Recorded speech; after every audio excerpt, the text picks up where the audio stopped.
عام مر على رحيل الملك عبد الله بن عبد العزيز عن عمر ناهز 90، وعلى التغييرات الجذرية التي قام بها الملك سلمان بن عبد العزيز في القيادة وفي السلطة منذ تسلمه مقاليد الحكم. فالظروف التي مرت بها المملكة العربية السعودية خلال السنة المنصرمة لم تكن بالسهلة، لا بل كانت من أصعب الظروف إقليميا ودوليا التي تواجهها الرياض منذ سنوات، وقد سعت إلى تخطيها من خلال القيادة الجديدة.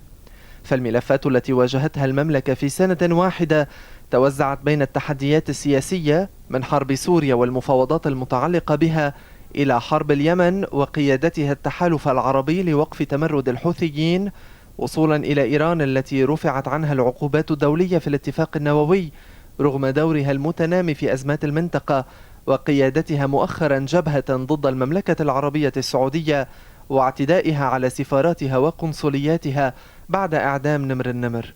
لكن اللافت في السنة المنصرمة هو التحول الكبير في السياسة السعودية التي انتقلت إلى موقع أكثر حسما وحزما في معالجة الملفات وفي مواجهة الاستحقاقات الداهمة في المنطقة، وذلك من خلال التحركات الرسمية التي يقودها العاهل السعودي الملك سلمان بن عبد العزيز، ووسط تحرك لافت انشغلت به الصحافة العالمية لنجله ولي العهد ووزير الدفاع الأمير محمد بن سلمان. في حرب اليمن لم تتردد السعودية في إطلاق تحرك عسكري التفت حوله دول الخليج والدول العربية لردع تقدم الحوثيين والرئيس المخلوع علي عبد الله صالح الذين أطاحوا الشرعية واحتلوا العاصمة صنعاء. كما دعمت السعودية الشرعية بقيادة عبد ربه منصور هادي.